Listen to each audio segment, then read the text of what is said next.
His name is Cuban Pete, and he is fucking gay. His name is Cuban Pete. Faggot, dude.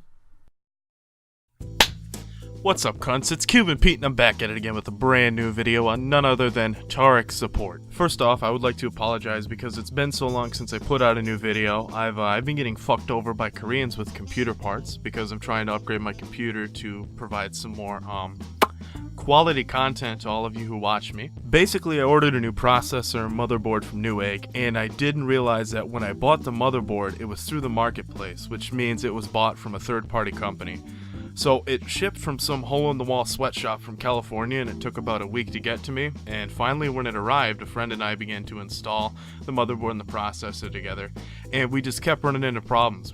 It kept getting stuck in a boot loop and all this different types of shit. I couldn't get a display. Mind you, we took 3 days to try and get everything installed. We took it down to the bare minimum, just like a stick of RAM, the fucking hard drive, whatever, all this shit, just to try and at least just get the BIOS up. Maybe we needed to install some drivers.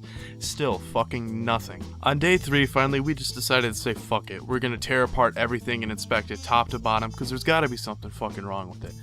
Well, the first thing we did was take out the processor from the ZIF socket, and when we looked inside, there was one fucking pin in the center of the socket that was completely broken off. Now, just by that one fucking pin, it rendered everything on that motherboard completely useless, which explains the boot loop and why you couldn't get a display and everything, because we had no fucking processor. It wasn't reading it. Now, the processor I bought is an Intel i7 6700K. It's just so it's unclocked. It's gonna actually give me a lot more performance ratio, because I have a good graphics card right now. Shit tier processor, so hopefully me switching from AMD to Intel will actually guarantee just overall better quality in everything I do. But with the Intel processors, the bottom of the processor itself is flat. The actual ZIF socket pins, they're sticking straight up. So I know for a fact it wasn't me when we put the processor in that broke the pin. It had to have come that way, because if you just put the flat bottom of the processor on top of the socket, put the wrench down, it would have bent and broke more than just one pin because it's a flat surface. It doesn't make any sense. But I am getting an exchange, and hopefully the Koreans don't know who I am and how much I hate them, and they'll ship me back a perfectly working motherboard, so I'll have a pretty good computer.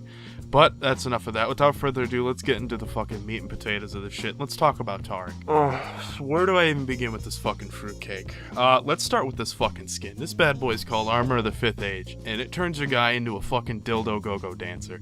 Being that League is a game that's divided into 20% skill and 80% psychological warfare, the amount of tilt that gets generated on the other team once they see a flaming gay man floating up from bot lane from spawn, it's enough to put them on their tilt-a-whirl. Now let's do a brief rundown of what Taric's abilities are. His passive is called Bravado, which by definition just means a bold-ass gesture or move, kinda like these fucking pink leg warmers that he's using.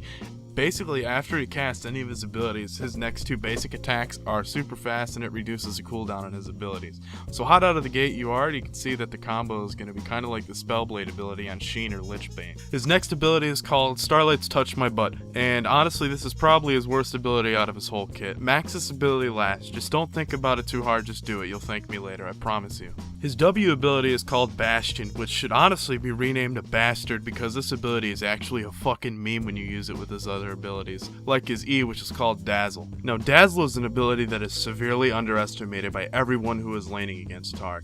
You don't expect a stun to last that long, and how much damage can come from something like this is fucking ridiculous, but oh my god, it's so powerful. This and Bastion should be your first abilities that are maxed when you're playing. Now, last but definitely not least is his fucking ultimate called Cosmic Radiance. Now, coming close for this one, take a knee, tune in. Picture an ultimate where your whole team can be invulnerable for about 2.5 seconds. Just take a moment and imagine that. Are you Step 1 on how to destroy bot lane. Make sure you max your W, because when you Bastion with your fucking Razzle Dazzle, all your abilities are mirrored on whoever you use that Bastion on of your team. So when you go in for your fucking stun, your carry will also have a stun on them, so you could potentially lock down both the support and the enemy carry. And so once you land that stun, as long as the enemy support isn't fucking Blitzcrank or Zyra or somebody who does a shit ton of damage, you just focus the carry and use your passive to proc the 2 fucking fast autos. This is where people really underestimate how much damage you can actually do, because they don't plan for the stun, and if you play it right, you can get some pretty heavy outplays at level 3 or 4. When it hits mid game, your best option is either just keep getting your carry carry fed or help out mid lane get his shit pumping. What I will never understand is how fucking massively ridiculous Taric's stun is. If you hit it on anybody besides a tank, there's at least a 95% chance that they will die from it. Don't take kills unless you absolutely have to. If they're getting away with like a sliver of health, it's better for you to take the kill than let them get away. At least somebody is getting the gold. You can also start to use your ult to make some meme-ass plays where you tower dive, because you're invincible for a whole 2 seconds, and that's enough time to go all in and beat that ass and get out unharmed. Late game is where Taric really starts to get fucking heated. Once you begin to build some health, you're going to be the one actually initiating all the fights, because you're fucking so strong and tanky that once everyone starts to attack you because you stun the carry, it'll be over before it even begins. My favorite thing to do is have a Malphite in the top lane. And once everybody stacks in the fucking mid lane, they start dancing around like, oh, who's gonna go first? You literally just fucking right click the fucking carry, you walk up and you just land your stun. And when everybody pounces on you because you're way out of place, they're all gonna be right at you, and just Malphite just fucking, they just ultimates, knocks up, the whole team's dead. You just pop your ult, everybody's invincible because they're all diving in on you. It's just easy shit at that point. Taric is a champion that is barely played at all anymore, but I can't understand why, because if you just play him like a normal fucking human being and not be an asshat and feed, it's the easiest shit in the world. Play like a bitch if you have to. Do what you gotta do. Just fucking play it out. Wait till mid or late game. Then just initiate when you have the health and roll in. It's easy as shit. I don't understand why it's not played anymore. His fucking stun and ult is just, it's game breaking.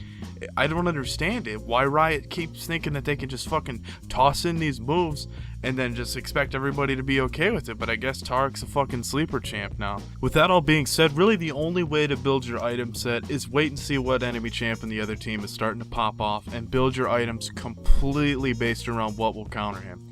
If your team is destroying, which is probably going to be the case, just build everything that gives you as much health and slowing abilities as possible. Frozen Heart, the Mallet, good old Sunfire Cape, Spirit Visage, all of these are good. The first item when you back though should be Ruby Sightstone or just a normal Sightstone.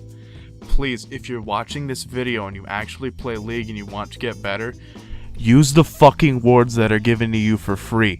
If you go back and buy an item and there's still like 75 gold left over, just buy a fucking pink ward and help your team out. Vision is so important, and it's a difference between life and death in some cases. It's not just the support's job to buy wards, it's the team's job. And these studies show that if you buy wards, your team wins 75 to 80% more games. That's a fact. Don't look it up, please. I think that's going to do it for this video. Let me just remind you of a few key points of Taric so that you know what you're going to be fucking doing and how to approach this champ. Number 1. Don't play him like an asshat. Number 2, buy wards. Number 3, build health. Number 4, use your stuns.